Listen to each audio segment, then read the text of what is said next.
The Daytona 500 2022 is in the books. We have a lot of stuff to talk about in the second episode of Europeans Watching American Racing. I am your host, André Wiegold. With me, Gianluca Guiglia from Italy. We are two professionals working in motorsports, talking about our most favorite motorsports series in America, NASCAR. We have some grassroots racing here today and also the IndyCar racing. And I think you will talk us through all the topics of the NHRA season opener as well, right?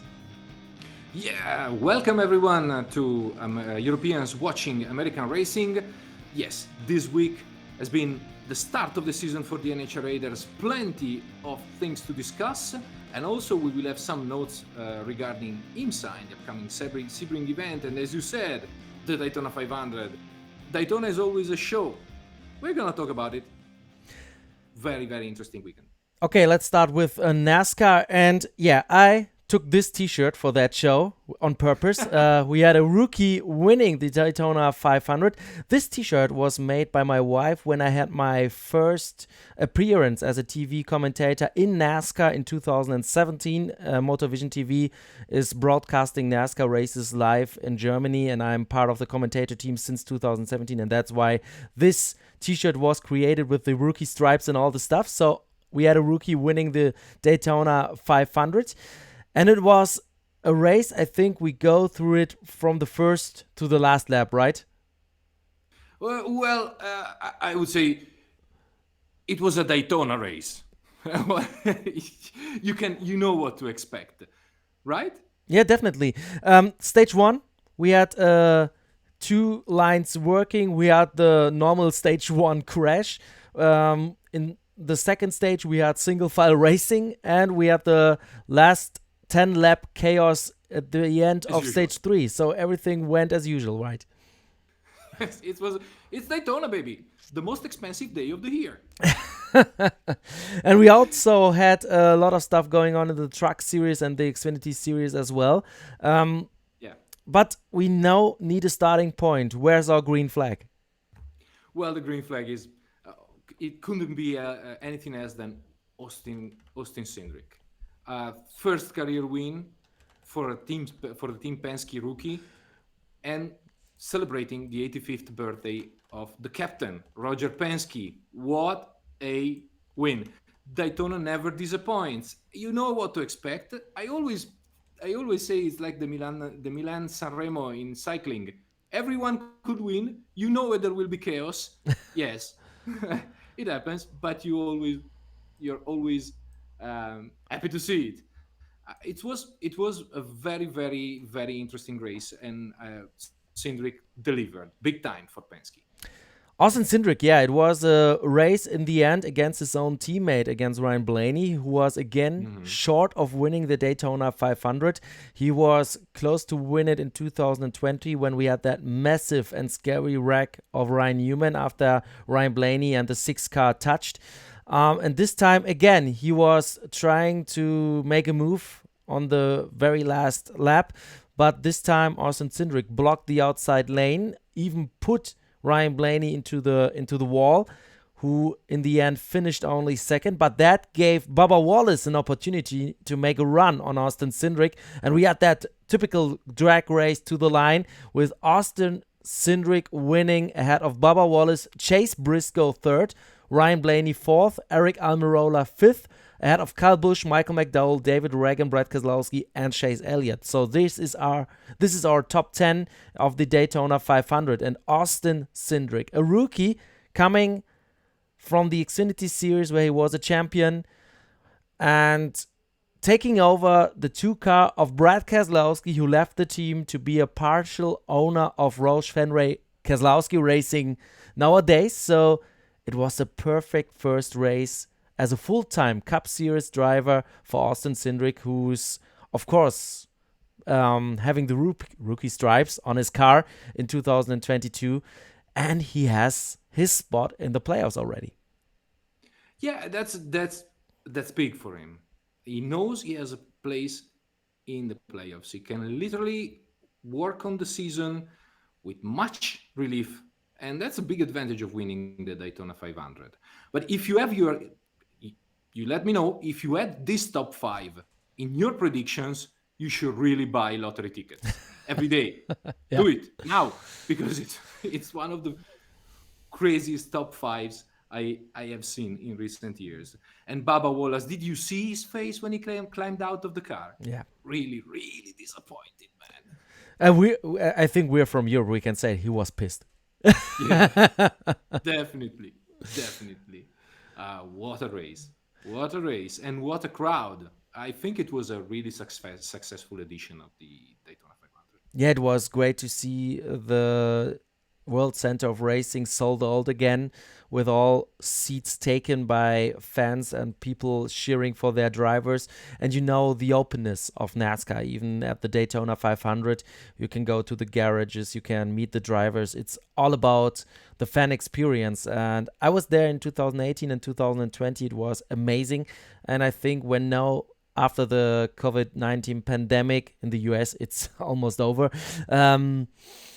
Yeah, it Time was. to go there again. Yeah, it was a relief to have those guys back, and I think it was an amazing festival of racing there with the Daytona 500. But it was also the debut of the next gen car, and we saw some issues. Yes. I have to say, it seemed to me that Chevrolet was not exactly on point, at least on super speedway. Yeah. Did you see that? Yes, totally agree. There was a strong Ford bunch, a good Toyota bunch, yes, of course, with the little disadvantage of having less cars. Chevy, not so much. They were super quick in single car runs, and then not so much in the race. Do you think it's gonna go down that way later in the season too, as well? I think it's too early to say, because the Daytona 500 and super speedway races are something special. You said it, everybody can win, and it's all on the 1.5 intermediate ovals. Next week at Fontana, when we have a 2-mile oval for the last time, then it will be rebuilt to a short track. That's the plan, at least. I think we can see where the cars really are. It's a 2-mile oval, but it's not a super speedway. So I think when we had the West Coast swing, so Fontana, Las Vegas, and Phoenix, after that race, we can really see where the teams are and where the manufacturers are. I think the Daytona 500 is not the bar. It's not the level making race. Does it remind you what we always say about Formula One? That the real season starts with the first European race. Yeah. Yeah. Daytona. Michael McDowell won it last year. Front Row Motorsports won it last year. We had so many surprising winners. So in the end, this is not the race to determine where you are in the season. So I have to say we have to wait. But what we saw, and this is the thing I want to talk about, is Yes. the issues we had with the wheels coming off, rims broken. We had some issues during the tire changing procedure. Hendrick's cars stalling somehow. But now, to turn it positive, I think for a new generation of cars that is so revolutionary, it was okay with the issues. It was not perfect, of course, but it was decent. And I think NASCAR will find quick ways to solve the problems they had, and we will see a stable product with the next gen car in the next races. But I think we had some issues, we have to address them, but they were not that serious. When the first tire came off, I said, oh damn it, this could be something interesting. Then we had the wheel broken, the rim broken. I said, oh man, if this is going to be an issue every 10 laps, this is going to be a big problem. Yeah. But after stage 1, there was nothing more, right? Yeah. No, exactly. We saw some flaps a little bit worrying because they just detached from the bodywork, but it's just a matter of understanding how aerodynamics work on this car. We saw a flip we saw a flip, the Wood Brothers racing car, correct? Harrison Burton, right? Yeah. Well, the car flipped. We could see very well how the flat bottom works on these cars, but the car immediately rolled back in the correct position, and I think it went quite well. Don't ask Harrison Burton how it felt, but in the end, it wasn't that bad. It wasn't bad. Yes, of course, there are issues. There are issues, but they are all pretty solvable issues. One note: NASCAR confiscated rims from four teams, Penske and RFK. Correct? Yeah. There will be an assessment of that later this week, probably. We'll Yeah. know more about it. Yeah, right. Probably non-conformity or whatever. I think this is going to be a topic in the next podcast we're recording. But you said we had the crash of Harrison Burton, and that was the end of stage 1. So this was the typical crash we had in the first stage. We have them almost all the time in the Daytona 500. Yes. And who was involved again? William Byron. This guy and the Daytona 500 will never be friends. Nope, never. He can't catch a break. Even sometimes he's making mistakes. Sometimes he's just a passenger when the chaos struck. But to be honest, this guy has so much bad luck, but had also some interesting stuff during the week. But later to this.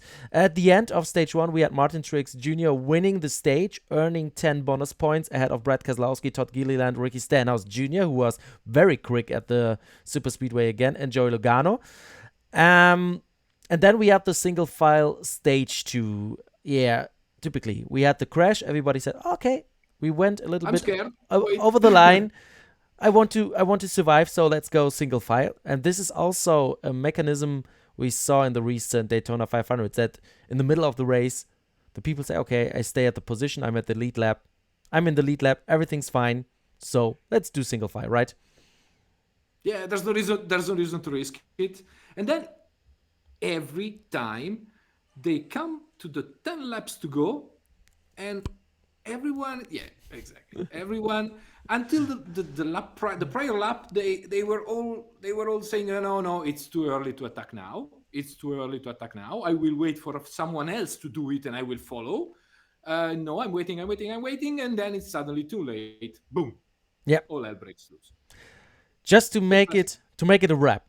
Stage 2 was won by Martin Truex Jr. again, ahead of Joey Logano, Bubba Wallace, Brad Keselowski, and Ricky Stenhouse Jr. And then we had the final stage with Austin Cindric winning the race. We already had the top 10 of that race. So overall, and I think this is something we're going to do in that show. I'm going to put it in. You have no choice. Rate the race. 7 out of 10.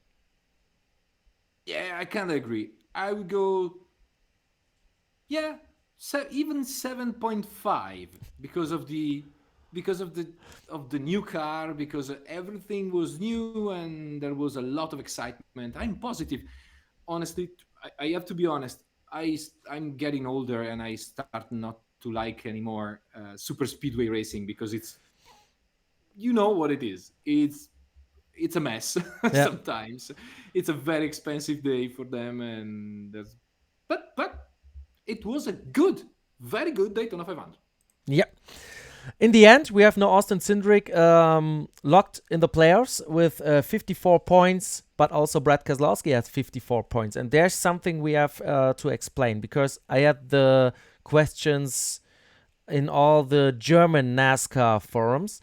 Mm-hmm. They asked, how did they get 54 points? Of course, they earned stage points, 10 for the winner, 1 point for the 10th position. The winner of the Daytona 500 of a NASCAR race gets 40 points. Then the second one, 35 points, 1 point per position down. But there were also bonus points during the duels. And those bonus points, I think, are in place since 2017, like the stages. The first one of a duel gets 10 points, the 10th place gets 1 point. And I think those bonus points in the duel are not many fans are aware of it. In the US, I think everybody knows it. But in Europe, there are still people not knowing that there are bonus points for the duels. Yeah, and the Daytona 500 is actually not the first points-paying race of the season. Yeah, the duels come first. So we have Austin Cindric first, equal on points with Brad Keselowski, then Martin Truex Jr. with his 2 stage wins in third, out of Bubba Wallace and Chase Briscoe. So this is our These are our top fives at the moment after the first race of the season. The next one is going to be Fontana, like we said last time, at least planned to be held on a 2-mile track. After that, it's going to be a short track. Then we have Las Vegas and Phoenix, the West Coast swing. So we have some interesting weeks coming up with the next gen car, right? Yeah, and we will see how the teams deal with the crashes from Daytona. Yeah. And you already see in the provisional entry list, only charter teams are entered for Fontana. Only 36 chartered cars entered for Fontana. That is understandable because for non-charter teams, it could be very difficult to come out of Daytona maybe with a crashed car and put it back together and go to California. It's going to be interesting to see how they deal with it. But looking forward to next weekend's race. Yeah. Let's make it quite quick with the Truck Series and the Xfinity Series, I think. Zane Smith won the Truck Series race. It was a typical Truck Series race. We had some big ones. We had a lot of stuff going on. Late tries to overtake the other guys, lane changes and stuff like that. So it was a decent Truck Series race. And then we had the race in the NASCAR Xfinity Series, won by Austin Hill. Due to a caution flag ahead of AJ Allmendinger, they were battling for first, but we had a guy we know quite well in person going into the fences, and I have to be honest, my heart stopped when I saw Myatt Snider flying into the fence, destroying the car completely. There was no engine left, the axles were gone, there was just the cell, the chassis lying on the floor in the infield on the grass. And this guy lowered the window net and he climbed out of the car with just his foot hurting a little bit. And I was breathing because we worked with Mike Snyder in the 2019 EuroNASCAR season for 1 year. So we know this guy in person. We met him. We got to know him. He's a very nice kid, 27 years old, doing a phenomenal job. But really, I thought when I saw that crash, man, please be okay. Please be okay. Yeah, it was absolutely scary. It remembered me of Kyle Larson accident. It happened at Daytona as well. The front and the back of the car completely gone. If you wanna read about Myatt's feeling before, during, and after the crash, you have a very, very nice report by Kelly Crandall on Racep.com. And basically, Myatt he realized at some point he was only a passenger in the car, flew straight into the fences. It's impressive how the car sustained that kind of crash. Typical Daytona racing for both races, I would say. Both ended with crashes in the late stages. Your top five for the NASCAR Xfinity Series: Austin Hill ahead of AJ Allmendinger, Noah Gragson, Riley Herbst, and Justin Allgaier. In the Truck Series, Zane Smith, Ben Rhodes, Christian Eckes, and Tanner Gray and Parker Klingerman, the top five. Well, while the Xfinity Series is going to be back sooner, the Truck Series is going to return on March 11. So it's going to take a little bit more for the Truck Series as usual. They do less races during the season. Have you heard the story of the Michael Jordan truck parking outside of the Daytona track? No.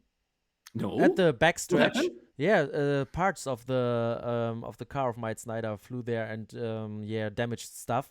So when you have those crashes on the grandstand sides, it's also always a risk for the spectators to get hurt. We saw it with the Kyle Larson crash. You told it in the Xfinity series back then. And it was good that the grandstands were not packed because there was a tire flying into the grandstands and stuff like that. But even on the backstretch, not many people, but if you have that one guy, wrong time, wrong place, this can be a real mess. So yeah, those crashes are scary. Of course, it's part of NASCAR racing. Those big ones on the super speedways. We have the pack racing. I like the excitement too, but I don't want to see cars flying around into the catch fence. No, exactly, and that's part of the reason why I not I'm not excited anymore as I was before about super speedway racing. It's part of the perennial conundrum of this kind of tracks.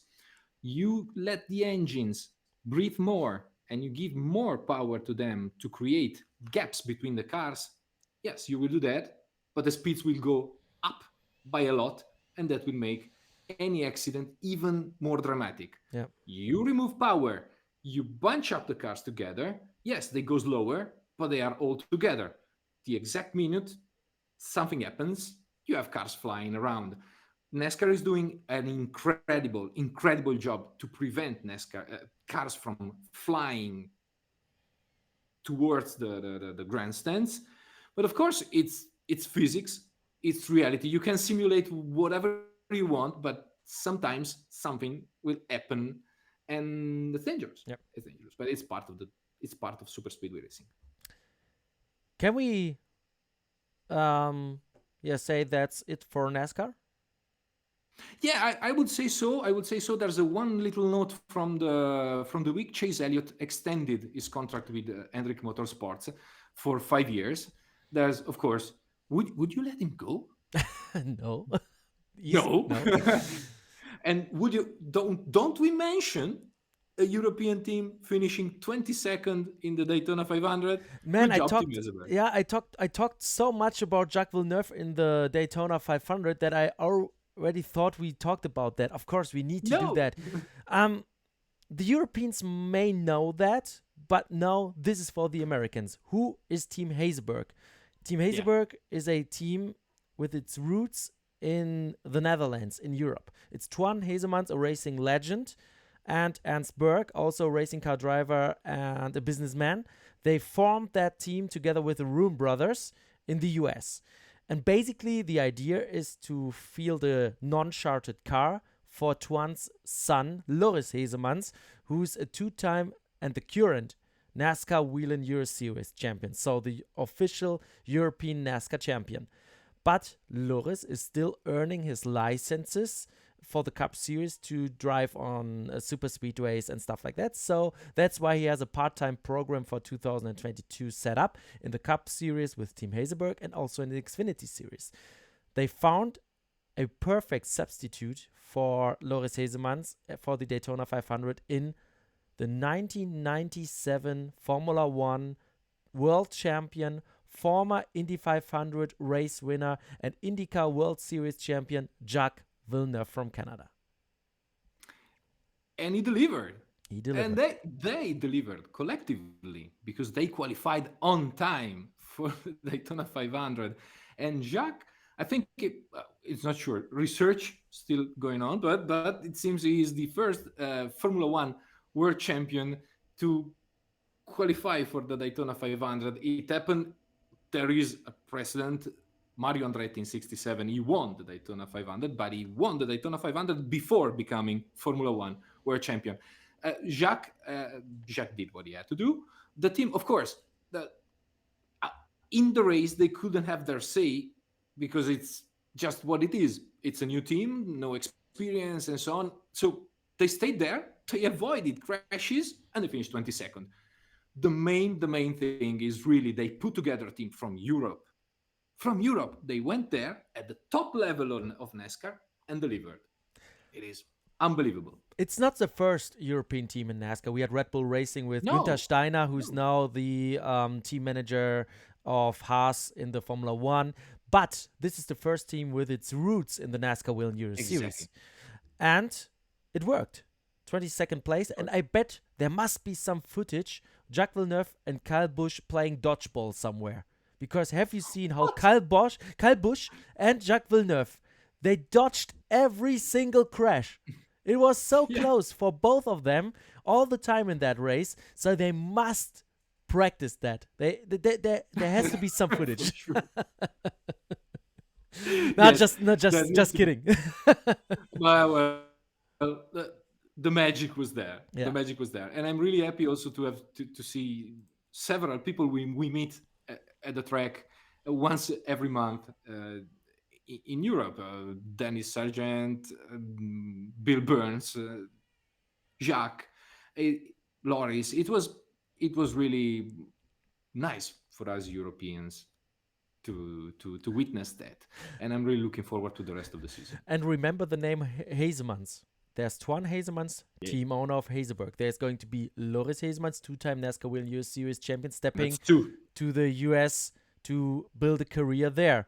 And now in the NASCAR Wheel Euro Series, we're going to have Liam Hazemans, the younger brother of Loris, making his first steps in Euro NASCAR racing. So there might be a second Hazemans coming. And Roy Hendricks, not Hendrick, Hendricks, that's a team in the NASCAR Wheel Euro Series. Roy Hendricks, the team owner of Hendricks Motorsport, said this young Liam Hazemans has the right DNA. Hazemans Plus. So we're going to expect that guy to be fast as well. And maybe due to the family bondings, of course, maybe we will see him someday in the US too. So remember the name Hazemans. Yeah, and if you add in Mike Ezemans, Yeah. Loris' older brother, you have at least 4 Ezemans, and there is not a single one who's not fast in a race car. Yeah, definitely. And I think one, Unbelievable. and now I make a smooth transition. Yeah, tell me. One way for Liam Hazemans to show his skills in the US might be grassroots racing. And there's one event in the shadow of the Daytona 500 that I visited in the 2020 season. It was the World Series of asphalt stocker racing at the new Smyrna Speedway, a half-mile track in Florida, just, let's say, 30 minutes away or 45 minutes away from the Daytona International Speedway, typical half-mile track, and it's amazing. I was there for one night with the modified racing, super late models, and it was, I think, $45, and you were allowed to go on the grandstands and into the infield, meet all the drivers and the teams.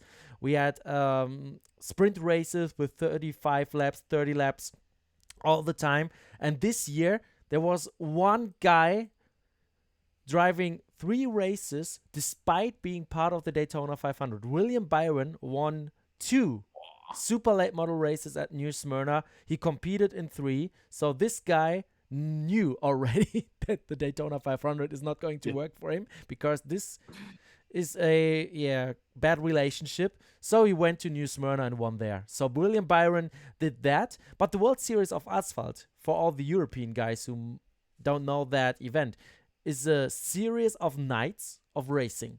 So in the end, we have racing every day for 8 or 9 days.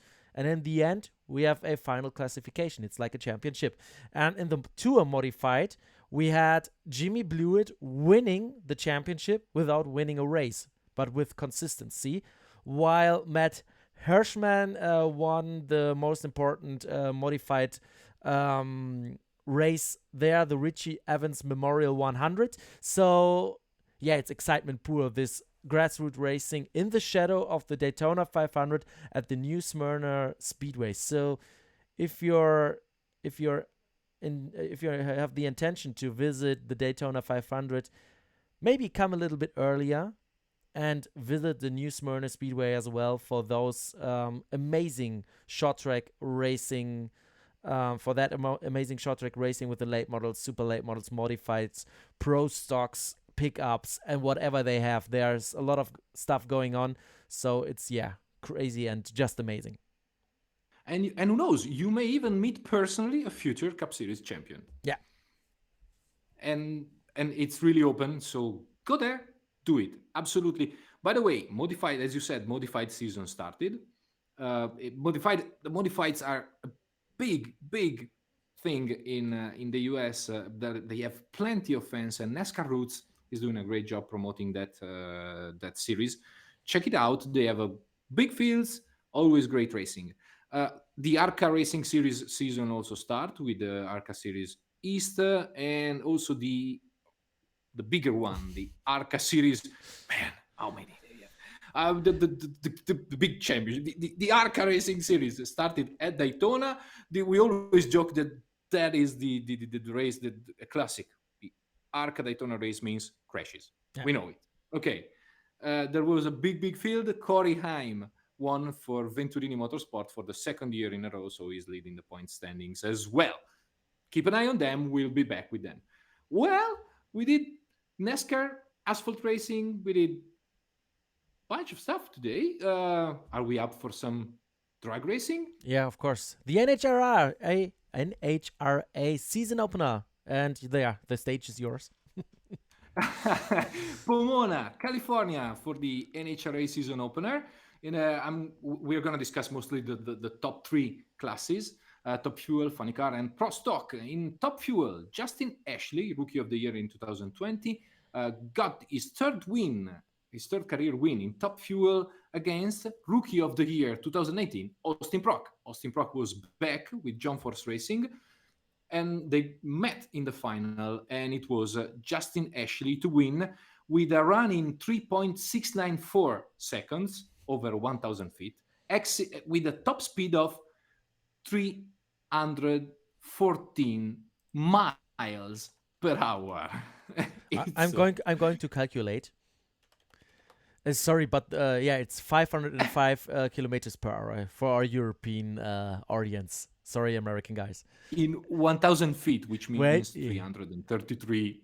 Yeah, tell me. Thank you. 333 meters. Yeah. Go figure. It's just mind blowing. The main thing was an incredibly competitive field, both in Top Fuel and Funny Cars. The margins were really, really close. This is going to be a tough season for everyone. It's going to be exciting. Basically, Justin Ashley eliminated Jim Maroney, Antron Brown, and four-time champion Steve Torrance to reach the final, while Austin Prock in the semifinals eliminated the number one qualifier, Brittany Force, his teammate at John Force Racing. In the Funny Car Championship, Robert Height, John Force Racing, won against Ron Capps. Ron Capps was very strong in his first outing as a team owner, and he delivered. He went up to the final at Pomona, but couldn't get it done against Robert Height. For Robert Height, it's career win number 54. He's a three-time champion. Very tight field here as well. The margin of victory in Funny Car was 0.002 seconds, 0.002 of a second, 3.861 at 329 miles per hour for Robert Height. Every time I read these numbers, I just say, okay, yes, they're numbers. It's a race, but when you actually do the conversion, it's quite impressive, right? It is. I have the results open here, and also there's a little video playing with some highlights of the season opener on the official NHRA website. So, I'm not that much into drag racing, but I'm listening to you talking about it for the second time in my life now, and I'm digging it, man. now I think I'm going to start to watch at least the highlights. Yeah, and the good thing about NHRA is that they do a very good job with highlights on NHRA.com. It's very, very compact format. You can really watch the whole races in less than 2 minutes, by the way. Because if you just watch the runs, the whole race, I think that there was an article somewhere, I have to find it. The whole race, all the rounds, they occupy less than 2 minutes. Okay? It's perfect for social media, by the way. Yeah.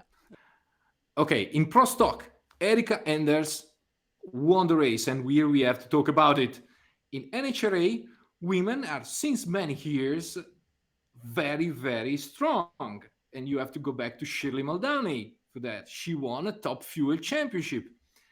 Now, women in NHRA have, in my opinion, a very strong foundation, very strong support, and they have found a lot of talent to push to the front. Now, Pro Stock, Erika Enders, runner-up in the championship last year, defeated in the final the last year's international winner, Aaron Stanfield. And it was the 900th race in Pro Stock history. 34th career win for Erika Enders in 6.559 seconds at 210 miles per hour of speed. It was a very good race there as well. Pro Stock are always a tight bunch because the cars are not are factory cars, so it's all up to the team and the drivers how they manage the car. Very good start of the season for the NHRA. The show is just begun. We'll keep an eye on it for the rest of the season. Yeah, I'm very curious to learn more about NHRA racing. And if you European guys have any question regarding NASCAR rules or procedures, NHRA, or we also talk about IndyCar or IMSA. If you have any questions regarding that, let us know in the comments or send us a message on social media. So we're going to put those stuff into the show. So we're not there only for the guys who already know everything about US racing. We also want to take new guys by the hand. So if you have any questions, let us know. I'm going to ask you stupid questions about NHRA for sure during this year's 100%. Do it. Let's make a switch to the IndyCar season opener, St. Petersburg next week. I think we should go through the teams once and just analyze what we have there. Let's start. It's my turn to shut up and listen. Okay, but I need your opinion on that too. AJ Foyt. Sure. Dalton Kellett again in the car for the full-time campaign. Then we have Kyle Kirkwood joining AJ Foyt, and that is the Indy Lights champion. And we have Tatiana Calderon doing only street and road courses. She will avoid being on an oval. So those three drivers are going to be at AJ Foyt. Of course, this is not going to be a championship team 100%, but I think that is a solid lineup they found there, right? Yeah, definitely a solid lineup, and I'm looking forward to see what they can do during the season. I'm very curious about Tatiana Calderon because she has experienced a lot of European racing in the Formula feeder series, Formula 3 and stuff like that. So let's see how she's going to do in IndyCar. We have Andretti, one of the top teams, of course, with Colton Herta, Alexander Rossi, and Romain Grosjean, the former Formula 1 driver, replacing Ryan Hunter-Reay. He's coming from Dane Cole Racing, and Romain Grosjean, he was amazing in his debut year in IndyCar, and now he's at a top team, Andretti. And I think with Colton Herta, as long as he keeps his temper under control, Alexander Rossi getting back his usual form. Last year was a disaster. I think the best result was a second place, and that's it. And now Romain Grosjean from France joining Andretti. They have a really decent lineup to fight for the championship. Absolutely, they have a great lineup, and Colton Herta is young and hungry, really hungry, and I'm really curious about what Romain Grosjean can do with 1 year of experience under his belt. Then we have Andretti Steinbrenner Autosport. I want to say Steinbrenner because that's 100% a German name. This is one cool thing we Europeans can do with American racing. Pronunciations. Devlin DeFrancesco from Canada, okay. And then we have Andretti Herta Autosport entered for the Daytona 500, Indianapolis 500, of course. Marco Andretti, if he qualifies, it's going to be his 250th IndyCar start. So Marco Andretti again trying to win the Indianapolis 500 in 2022 if he qualifies. So this is just an additional car for that special race. Let's take a look at Arrow McLaren. SP, of course, for Smith and Patterson. We have Pato O'Ward, the Mexican, and Felix Rosenqvist. Those are the full-time drivers. And Juan Pablo Montoya joining as a part-time driver. In my opinion, Arrow McLaren did an amazing job in their debut season. Pato O'Ward was a title contender from the very first race. But I think the key for success in the 2022 season is also trying to make Felix Rosenqvist competitive. He had some issues. He struggled a little bit. But at the end of the last season, he improved a lot. And when they have both cars running constantly in the top 10, top 5, and they are they can help each other during the race. I think McLaren is really a title threat in the 2022 season, especially with Pato O'Ward, who has the ambitions to go from IndyCar to Formula One. What do you think? Yeah, and he turned a lot of eyes in 2021 with that season, with that kind of effort. And of course, if they can make the two cars competitive, it's beneficial for both of the drivers. Chip Ganassi Racing. We are at the Oh. championship team with Alex Palou coming back, the Spaniard who won the championship last year.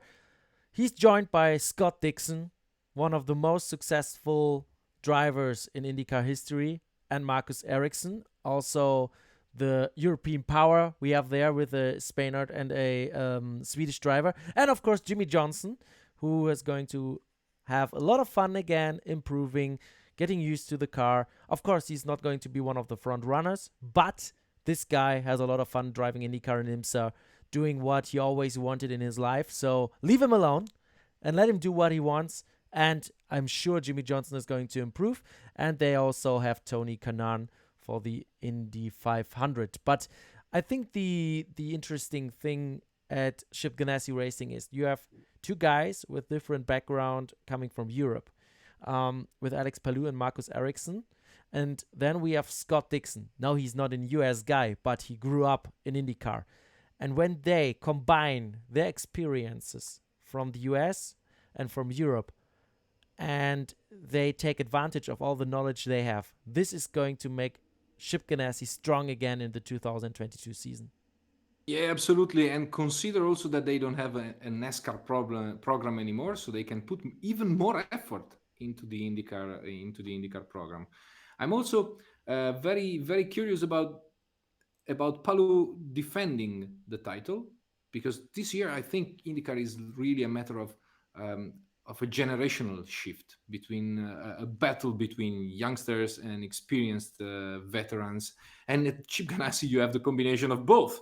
You have Scott Dixon, who is the veteran in IndyCar, and you have the defending champion, young guy, really pushing a lot. Also about Jimmy Johnson, man, I'm really curious about ovals for him. Yeah. I would not take him lightly on ovals. Let's go down through the ranks. Dale Coyne Racing with David Malukas and one of those veterans too, Takuma Sato. He's back, the Japanese guy. Then we have Dreyer and Rainbow Racing with Santino Ferrucci and Sage Karam. Also a nice duo they found there, but at the moment only for the Indianapolis 500. Then we have Ed Carpenter Racing with Connor Daly and Rinus van Kalmthout, also known as Rinus VK. They're the full-time drivers at Carpenter Racing, and at the Carpenter by himself is going to do the Indy 500 again. Rinus VK, Connor Daly, they at least are able to be at the front at some races, and if they find the right rhythm, they can be a front-running team. Oh yes, keep an eye on VK. Yeah, definitely want to watch. Another British guy coming from Europe to IndyCar is Callum Illett, who's driving for Junkers Hollinger Racing. Also a young guy with the Formula 2, Formula 3 background. Very curious to see what he's going to do. And then we have Maya Shank Racing with Helio Castroneves and Simon Pagenaud. That is the all-star team, right? Yes, exactly. Well, they did well at Daytona in the 24 hours. Yep. Rahal Letterman Lanigan Racing with Graham Rahal. Also a very quick guy, Christian Lundgaard. He's Danish, so we say Christian. And Jack Harvey, also a very solid team. And then we have, of course, another top team, but they disappointed a little bit at the beginning of last season, Team Penske, with Joseph Newgarden, who was second in the end, runner-up in the final standings. But yeah, the early stages of the 2021 race season hurt his ambitions to grab the title. But we have Joseph Newgarden, Scott McLaughlin, and Will Power. So yeah, amazing lineup there. Powerful trio, and you can count on it.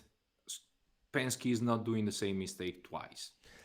Yeah, we're starting the season on February 27th with the Firestone Grand Prix of St. Petersburg, a typical road course we have in the IndyCar schedule. And then, and this is the perfect transition over to IMSA racing.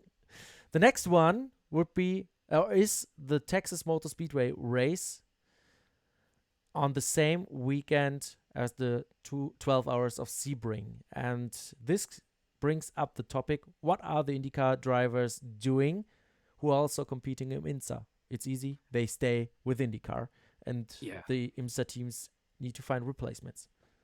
Yeah, no Jimmy Johnson, no Helio Castroneves, but it's clearly a top priority for them to stay in IndyCar. But there are some news also coming out of IMSA. Very interesting. Sorry, I have to interrupt you there. Just very Go. quickly, when we see the Action Express Racing Alley Cadillac, we have normally Kamui Kobayashi, Jimmy Johnson, Mike Rockefeller. Yes. But now Jimmy Johnson is not able to come, so they will put Jose Maria Lopez in the car.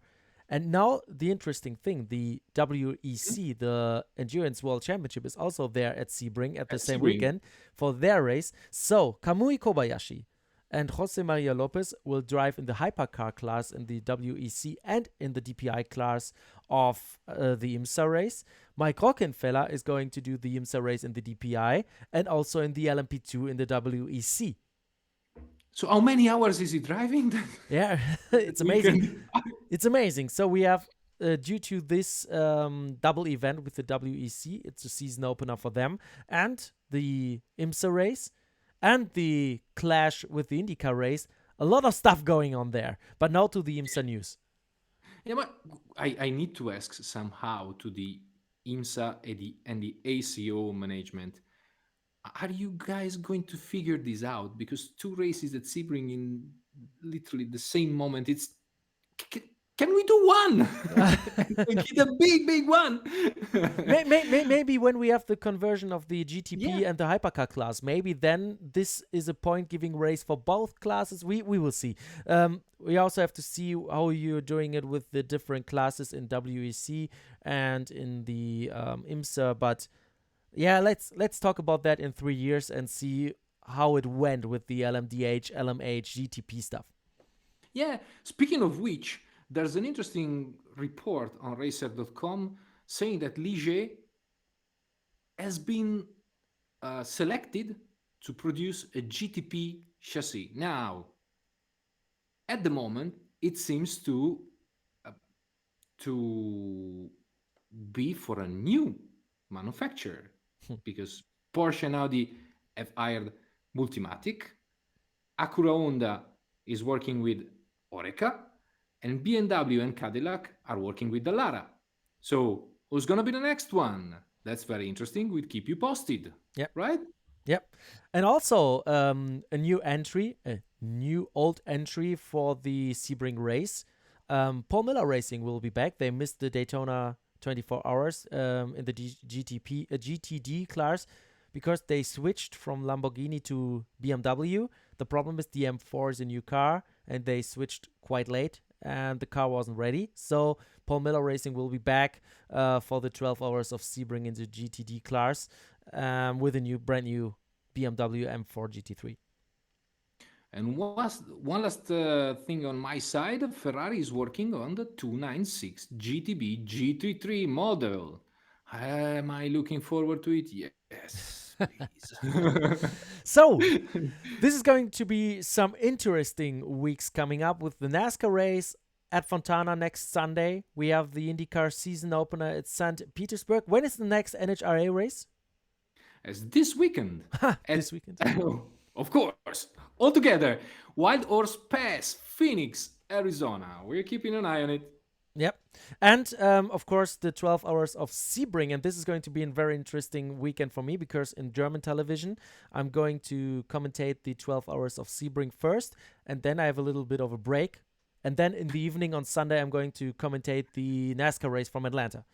So we're going to have a very tired André in the morning on Monday. On Monday, when I go back from Munich to Bochum, where I live, though it's 600 kilometers, so I have to drive about 7 hours. One of the important highways is completely broken. Every bridge has to be torn apart and built new, so I have to make a big swing around this highway, and yeah, it will take some time to go there. Maybe I catch the train, but yeah, we will see. I will keep you posted on my social media profiles. Of course, you find a lot of German stuff there, but if you want to follow that, I'm on Instagram, Twitter, and Facebook. We have the Twitter handles down here and over there for Gianluca. He's also on Instagram and on Facebook, but you have to add him as a friend there. So I'm actually not on Instagram. I'm on Twitter. okay. Yeah, there you're you not can on reach me Instagram. easily. I follow you there. No? Yeah. What did? Okay, Nothing. but No, more I have to. more important, follow the Europeans Yes. watching American racing social media Yes, profiles. yes. We are going to improve there very soon. We have some ideas. We are creating stuff. At the moment, we're sharing information from our favorite series there, but there will be a time where we produce original content there too. So please stay tuned there. It's going to be quite different in the near future, but we are still working on that stuff. And if you don't want to miss any episode, you can follow the podcast on Spotify, Apple Podcasts, Google Podcasts, on YouTube. And if you don't want to miss any episode, subscribe on your favorite device or on your favorite channel, wherever you want to listen to it. Thank you so much for your support, and yeah, see you next week. See you next week, and leave us a comment with your opinion about American racing and what you want from us.